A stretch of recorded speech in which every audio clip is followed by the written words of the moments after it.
And thank you for joining us for CBN NewsWatch. I'm Ephraim Graham. We begin in Texas, where floodwaters are finally receding, but they are leaving behind some gruesome discoveries. The official death toll has now surpassed 35 and continues to climb as emergency workers begin to discover the bodies of people trapped in homes and cars. Dale Hurd is on the story.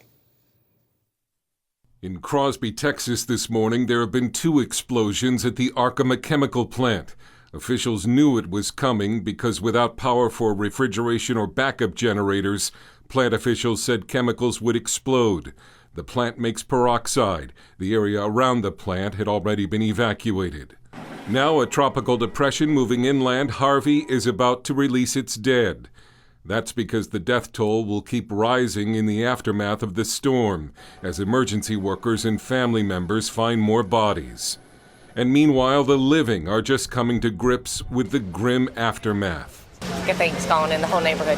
All my years on this earth, I've never seen anything like this. In Port Arthur, this nursing home is underwater. More than 70 elderly patients stranded and soaked for 24 hours until help finally arrived. It just breaks my heart. The storm that paralyzed Houston is predicted to be one of the most expensive natural disasters in U.S. history, and stands to be one of the largest humanitarian and rebuilding challenges in U.S. history. In Houston's Harris County, officials are estimating up to 40,000 homes are gone. But 100,000 is certainly not out of the question. Officials are now going door to door, marking bright orange C's on homes that are clear. Those returning to their homes must sift through waterlogged possessions. This is in my blood. This is where I'm from. I'm not going. I'm not leaving. And on CBN News Faith Nation show on Facebook, Texas Governor Greg Abbott praised Texans for their spirit and the way they've helped one another. What Americans have seen on TV is the way Texans are. And that is, Texans always unite in support of each other, and we especially unite at times of tragedy. And what people have, across the world have witnessed is the way Texans help Texans. We, of course, have had a lot of state, local, and even national guard and rescue members helping out. But you've seen our fellow Texans get their boats out and rescue others. I can't even tell you the number of lives that have been saved simply by neighbors helping neighbors. Dale Hurd, CBN News. CBN's Operation Blessing has been on the ground helping Texans since before Harvey even made landfall. Our Eric Rosales shows us how this help is giving the victims hope. Spreading the love of Jesus through food and other non-perishable items along with clothes and shoes. That's what Operation Blessing is all about. Scenes like this that are happening all over the state of Texas. And I've searched and searched and searched trying to find food for days. This is the first time I've found any kind of food, and I'm so grateful for it. Thank you all so very, very much for everything you've done. Mary Fisher decided to ride out the storm in her Lamarck mobile home with her 3 grandchildren. The coastal Texas property flooded by Saturday night. Fisher says without the generosity of Operation Blessing, they'd have nothing to eat. There are no resources down here. That 18-wheeler and the food and clothes that other people have brought in is the lifeblood of this community right now. I can't tell you how much some of these people have been affected. There were families that were just weeping the whole time. And it's just such a joy to know that people reach out and help. Working with local churches, Operation Blessing continues to deliver truckloads of food along with hope for Harvey's victims. And this truly is Christian compassion in action. You hear about it a lot. You don't see it all that often. You can see it in spades right here today. Amen to that. Operation Blessing is set up in some of the hardest areas hit, like Rockport, where entire neighborhoods are gone, to Taft, where hundreds lined up in search of clean drinking water. It's caused a lot of heartache in people's lives. It's caused a lot of children to be stressed out. And so we've got folks coming in here and getting supplies, and we're praying with them, and we're sharing the love of Jesus with them, and encouraging them and inviting them to a personal relationship with the Lord. And because of Operation Blessings, we're just bigger now. In everything, in love, in faith, in everything. I don't think there's anything else I can say other than just a thank you. And that still doesn't feel like enough. One by one, families went home with food and a better understanding of Jesus' love and what it means to serve. In Lamarck, Texas, Eric Rosales, CBN News. President Trump announced plans for massive tax reform Wednesday, speaking in Springfield, Missouri. President Trump says he wants to, quote, bring back Main Street. The plan includes cutting the corporate tax rate from 35% to 15%, as well as ending loopholes that benefit the rich and special interests. President Trump says the cuts will unleash America's business potential, leading to more jobs and higher wages. But he needs Congress to do it. And I am fully committed to working with Congress to get this job done. And I don't want to be disappointed by Congress. Do you understand me? Do you understand? Understand. The president's proposal is the biggest tax reform plan since President Ronald Reagan. A federal judge has blocked a controversial sanctuary cities law set to go into effect in Texas Friday. The law gave officers the authority to ask people if they're in the U.S. legally during routine traffic stops. It also threatened sheriffs with jail time for not cooperating with federal authorities. The law is viewed as one of the toughest immigration measures in the country. Despite protests from businesses and other groups, it passed the legislature with little trouble. Texas Governor Abbott says he will appeal that judge's decision. The high numbers of people in prisons has politicians, policymakers, and religious leaders rethinking criminal justice in America. It's a system that sometimes argues relies too heavily on locking people up and not early enough on rehabilitating them. Our John Jessup introduces us to a Texas businessman on a twofold mission to save souls and close prisons. It's line pipe for 36-inch line pipe. David Howell knows a good investment when he sees one. They're taking pipe all over the place. At 14, he started working in the oil industry. Today, he makes a living buying old underground pipes and rehabilitating them, giving second life to what many might consider waste. It is ultimate recycling to me, and it's like I said, it's just tubular steel that can be used and reused. In a way, David's career has come full circle, much like his life. If you can imagine a total self-centered life, me, that was me. And a lot of that centered around alcohol, sex, all the things, money, and just taking care of my own personal needs. As a young husband and father, he wanted to abandon his destructive lifestyle. So he turned to Alcoholics Anonymous and soon after found himself in church. I jumped into AA and became Mr. AA. And when I became a Christian, I said, this is going to be an all or nothing deal for me as well. Now sober for more than 35 years, David's dedicated his new life to sharing his story with anyone who will listen. I would find people outside of a meeting and would go to lunch or go to coffee, and I would write stick figures and show people the story of Jesus. The AA crowd, being part of that, and that he used a lot there and kind of experimented there. I think that was sort of his testing ground. Several years ago, he wrote a book called How to Be a Child of God, and that opened a new door. Even though he is a gifted evangelist by gift, he never really had seen this coming. I never saw this coming. David's success has served him well, but after 30 years in the industry, he's spending less time reclaiming old pipes on the oil field and spending more time on the mission field reclaiming souls for Christ. In places like this, behind wire fencing, with armed guards and under constant surveillance, David Howell's book is making the biggest impact. CBN News obtained rare access to talk with prisoners about the value of David's 52-page how-to guide. Since I read that book, I changed my life. Karif Gilstrap anxiously awaits his release in September after serving a 2-year sentence for aggravated assault with a deadly weapon. Karif, how else have you changed? Has there been a change in your personality and your behavior? Yes, definitely. I've learned how to tame my tongue. I've been reading my Bible more, doing a lot of Bible study. So yes, definitely. Do you think others have noticed the changes as well? Yes. My sailor, he's been telling me. What has he told you? He was like, he said, you going all holy on me. And I was like, man, I'm trying to get right, man. When I get back out there, I can't be who I used to be. Jackie Beaver's anger issues landed him in prison for more than 20 years, serving time for aggravated robbery and kidnapping. He wrote to David to tell him his book was amazing and opened his eyes to a lot he didn't know. Like I'm a true believer that Jesus Christ died for my sins.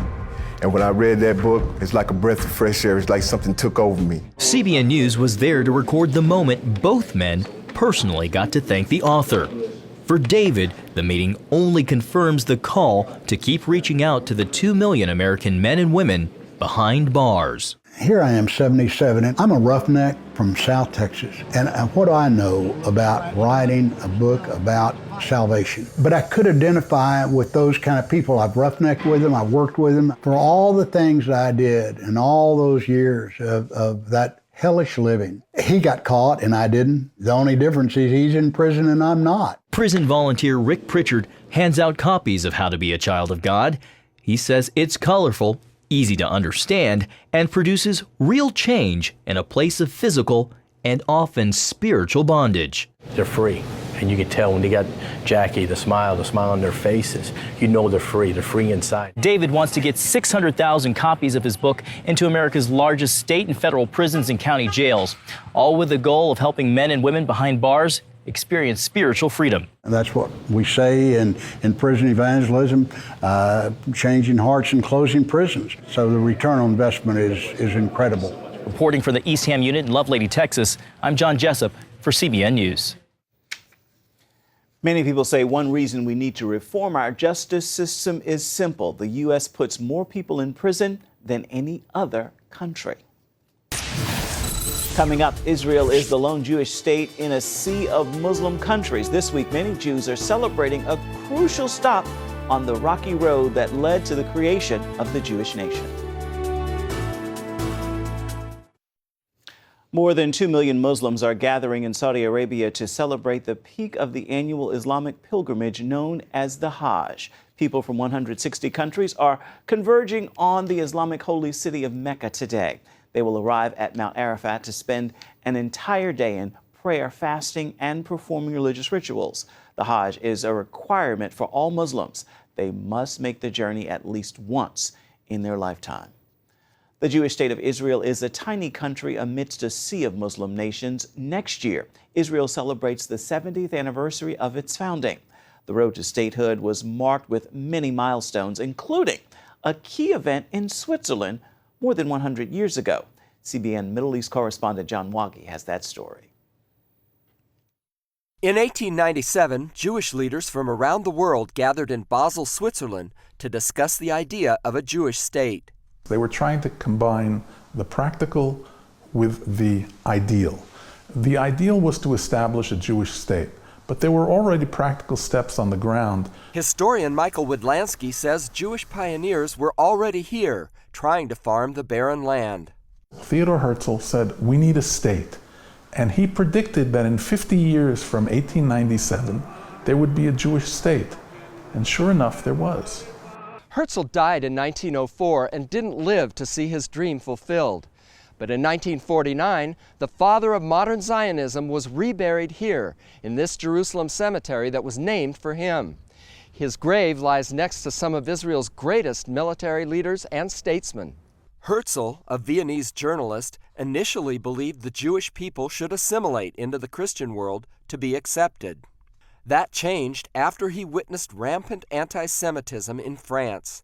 Herzl then wrote about the idea of a Jewish state. On August 29, 1897, he opened the first Zionist Congress, declaring they were laying the foundation stone of the house that would shelter the Jewish people. The Congress wanted to set up an idea, a program. They called it the Basel Program. It was a very starry-eyed program, but with its feet on the ground. According to Widlansky, the initial goal was the organization of various Jewish groups worldwide. They wanted to get them together on the same page, organize financing, organize transport, continuing organization for bringing people from many, many countries, different languages, into this faraway country that was mostly desert. And again, they succeeded. He said the name Zion pointed to the importance God himself put on this place. It comes from the Hebrew term Tzion. Tzion literally means the place that God made his mark. He signified it. God says, and I will take you to the place that I will designate, that I will have marked, which I will have chosen. That is Zion. That is God's place on earth, where he chooses to be recognized. Of course, he's everywhere. But he wants you to know that he's got his feet, as it were, on the ground in Jerusalem on the Temple Mount. And in just 50 years, despite Russian persecution, 2 world wars, and the Holocaust, Israel was reborn. John Wagi, CBN News, Jerusalem. Still ahead, he is a famous actor who stirred his nation when he accepted Christ. Now he's preaching the gospel to his countrymen. We've got the story.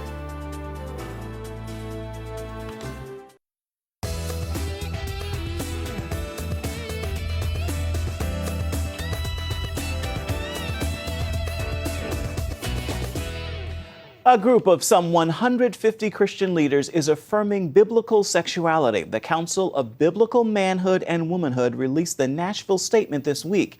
It affirms marriage is between one man and one woman, and approving homosexuality is a sin. The message comes at a time when some evangelicals have changed their views on human sexuality.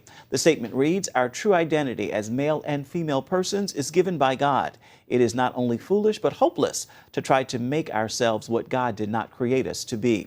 Reformed Baptist Pastor John Piper is the co-founder of the council. He says the statement is, quote, "a Christian manifesto on human sexuality." Here in America, people are often fascinated when celebrities profess their faith in Jesus Christ. Apparently, though, we are not the only ones. In Taiwan, a popular movie star amazed the nation when he announced he's become a Christian. And now he's encouraging his fellow countrymen to do the same. Meng Fai Li has the story. The beauty and tranquility of the Taiwanese wilderness is the opposite of modern city life. Comparing with China, Taiwan still remains as a growing nation. There are only 200,000 people living on this island. Majority of the population choose to live in major cities. Others want to be away from the noises. The purpose? Discovering something new about the nation. I belong here. I enjoy living here every second of my life. Lin Jingtai is a popular Taiwanese actor, well known in the film industry for years. The characters he played delighted viewers nationwide. Come to think of it, I was living in a luxurious life. I guess I never worried about anything, and I didn't want any changes. Being a star made me feel good all the time. Skyrocketing to stardom and wealth at young age, Lin soon embraced more pleasure. I drank all the time, and I felt only alcohol could provide me with happiness. To some extent, alcohol could heal some emotional wounds from my past. Little did he know, his body became weak. His family was worried about him, and he was anxious about his future career. One day, during a family trip, Lin walked into a small village and was amazed by the tribal culture. He discovered a small church, and for the first time asked God to heal his body and his emotional wounds. As I prayed, I felt the Spirit was telling me something. God wanted me to give up everything I had and move here to rebuild the church. I just obeyed his commands. Lin did. Not only he moved his entire family to the area, used all his savings to build a church building from scratch. This was the first church he ever built. The next decision I made was to enroll in Christian university. Although it was hard for me to understand everything initially, all the studies prepared me to become the leader in the church. I was moved by his passion for Jesus at school. I could tell he was genuinely looking for ways to know Jesus. I am very grateful that Jesus changed my husband. He is the center of our family. He quit all his bad habits and started to live as a true follower of Jesus Christ. Jesus healed people as he traveled to many places. Comparing with what he did, leading the church seems trivial. He is the best example for us. I'm willing to be more like him. Besides pastoring the church, Lin and his wife regularly invite villagers to join their family meals. God provided us with more than we need. Today, we are doing the same thing to others who are in need. We help them to know the love and grace of our Lord and Savior. Everything belongs to Him only. Just like the water and the mountains, everything around Lin and his family today is pure and innocent. As Lin always says, God didn't just bring them here. He gave his family a new way of living with peace and joy. Today, Lin invites celebrities to listen to his stories, and he tells them how God has changed his life and is guiding his family to understand his plan for their lives. I love the mountains. I love the water. I love the people. Everything is given to me by God. We are one family. Mengfei Li, CBN News, Beijing, China. Wonderful, beautiful. Don't forget this. You don't have to be a celebrity to use your platform to spread the good news of the gospel. Stay with us. We'll be right back. It's time now for your Thursday Thankful, and today I'm grateful to know this. One word, nevertheless. Consider this. The world may write you off, nevertheless. God is prepared to elevate you. The world may say you're too big, too small, and even too dumb. Nevertheless, God says you are the one He's chosen. There is a nevertheless in all of our lives. Embrace yours today. And with that word, make this a thankful Thursday. That is going to do it for this edition of CBN NewsWatch. Remember, you can find more of our exclusive coverage of the issues you care most about always at cbnnews.com. And we'd love to hear what you think about the stories you've seen here today. You can do that by emailing newswatch@cbn.com. You can also reach us on Facebook, Twitter, and Instagram. Hope you'll join us again right here next time. Have a thankful Thursday. We'll see you tomorrow.